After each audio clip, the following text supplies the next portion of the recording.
नक्सली मुक्त छत्तीसगढ़, नक्सल मुक्त छत्तीसगढ़, जिसके लिए न जाने कितने छत्तीसगढ़ के माटी पुत्रों ने अपना बलिदान दिया, उन सब हुतात्माओं के बलिदान पर सबसे बड़ी श्रद्धांजलि जो हुई, जो 31 मार्च 2026 का लक्ष्य रखा गया था भारत को नक्सल मुक्त करने का, वह सूचना छत्तीसगढ़ से ही निकली है। सबसे पहले छत्तीसगढ़ 100% नक्सल मुक्त हुआ है।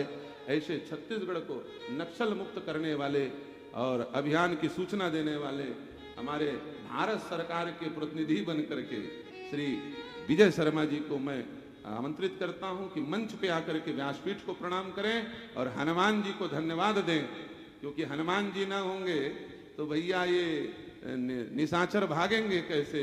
ऐसे उन सुंदर सूचना को और अभिवादन करते हुए अपने मुख से वो बोलेंगे।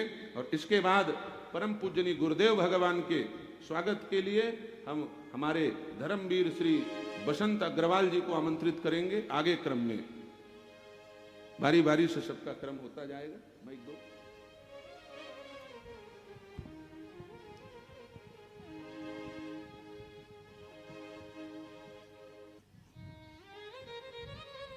नर्मदा कुंड में हनुमान जी के जयंती के अवसर से लेकर के अब तक ये कथा का आयोजन और उसमें व्यासपीठ पर विराजमान पूज्य महाराज जी, राजीव लोचन महाराज जी, हम सभी का बड़ा सौभाग्य है कि उनको मैं अनेक बार उनकी कथाएं सुना हूं। उनके मुखारबिंद से कथा सुनना बड़ा ही सुखद है और बड़ा ही रसपूर्ण प्रवचन भी होता है।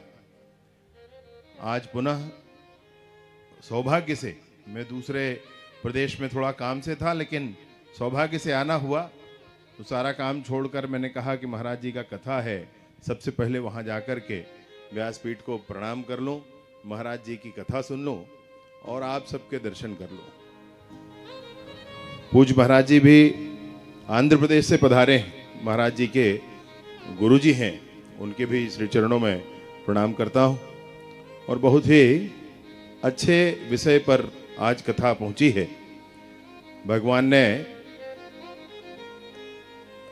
धनुष तोड़ा है और स्वयंवर माता सीता का संपन्न हुआ है।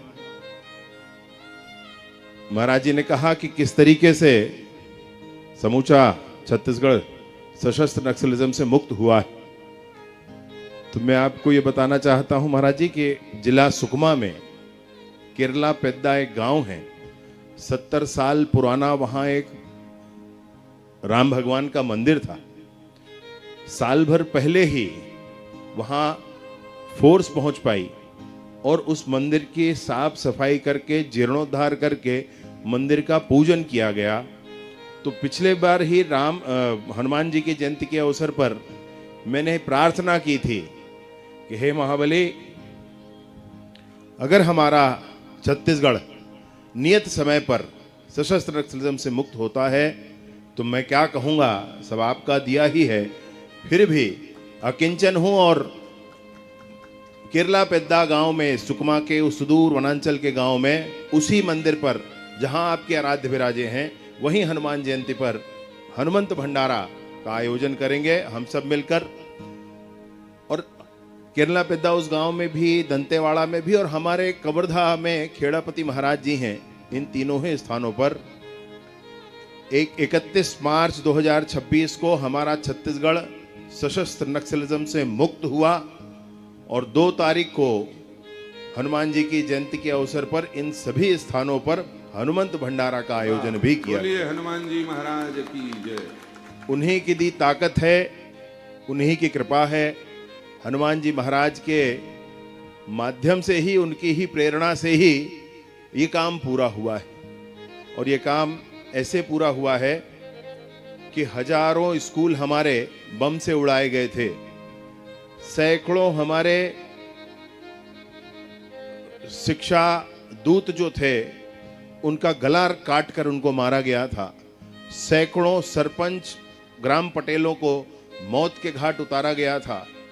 और कितने ही ऐसे स्थान हैं चिंगावरम, मणिकोंटा, दरभागुड़ा, घोड़ागांव, एर्राबोर, झीरम, इन सारे ही स्थानों में नृशंस हत्याएं, आदिवासियों की सामूहिक हत्याएं की गई थी। इनका कोई लक्ष्य भी नहीं था। ये बंदूक की नली से सरकार बनाना चाहते हैं, वैसी सरकार जो चीन में है, और वो बनने वाली सरकार भी बंदूक से बात करती जैसे चीन की सरकार बात करती है। आज चीन में उन्नति दिखती है, परंतु पूरा चीन लाल सेना का गुलाम है। वहां कोई भी किसी व्यक्ति को स्वतंत्रता नहीं है जो स्वतंत्रता हमारे यहाँ पर है।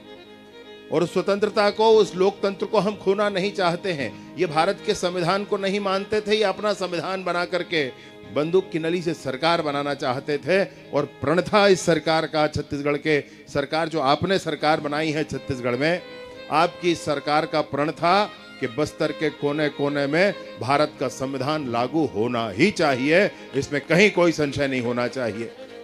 इस प्रण को पूरा करने के लिए आप सबके प्रेरणा से, हनुमान जी महाराज की प्रेरणा से और जवानों की भुजाओं की ताकत के माध्यम से अनेक ऐसे अभियान किए गए। कभी और दूसरे विषय पर मैं पूर्णतः आपके सामने रखूंगा। अभी महाराज जी ने कहा तो ये छोटा विषय आपके सामने रखा हूं कि 31 मार्च 2026 को हमारा प्रदेश सशस्त्र नक्सल कैडर से पूर्णतः मुक्त हुआ है। दशकों दशक से यह समस्या थी, परंतु सरकार के संकल्प के माध्यम से माननीय अमित शाह जी ने 24 अगस्त 2024 को यह कहा था कि 31 मार्च 2026 तक सशस्त्र नक्सलिज्म समाप्त कर देंगे। संकल्प जब कोई लेता है तो साहस की जरूरत पड़ती है, और उस संकल्प को धरातल पर उतार लेने के लिए सामर्थ्य की जरूरत पड़ती है। तो पूरे संकल्प से और पूरे सामर्थ्य के साथ इस काम को उनकी प्रेरणा से पूर्ण किया गया है। मैं पुनः व्यासपीठ को प्रणाम करते हुए, पूज्य गुरुदेव महाराज को प्रणाम करते हुए और आप सभी का हार्दिक अभिनंदन करते हुए बात समाप्त करता हूं। बहुत बहुत आभार आपका। बोलिए सियावर रामचंद्र की। देखो भाई, अब राजीव लोचन दास नर्मदा कुंड में नहीं, अबूझमाड़ में भी जाकर के राम कथा करेंगे। 1 मिनट रुकिए, बोधन करने दीजिए। सब लोग आकर के, इतनी सुंदर सूचना मंच से फिर पुनः प्राप्त हुई है, इसलिए हमारे विशाल जी, सौरभ जी, अंजनेय जी, अंजय जी भी ऊपर आए, और बसंत जी भी आए, और साथ ही साथ श्री संत सुंदरानी जी भी, सब लोग ऊपर आए, ओपी मिश्रा जी, पवन खंडेलवाल जी, और सब लोग आकर के सार्वजनिक रूप से माला पहना करके हमारे छत्तीसगढ़ के उप मुख्यमंत्री जी का स्वागत व्यासपीठ की ओर से करें, ऐसा मेरा। तुलसी कौशिक जी भी मंच पर आए, उनका भी स्वागत है। थोड़ा आगे हो जाए।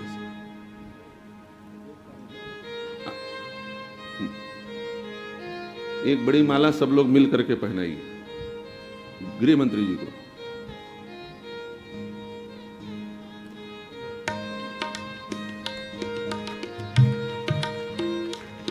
ताली बजा करके स्वागत करें भाई सब लोग। बोलिए सियावर रामचंद्र की। हाँ, अब अबूझमाड़ में घलोक भागवत कथा, रामायण कथा करेल जाना है। हम अल्लाह हमारा रास्ता खोल गए।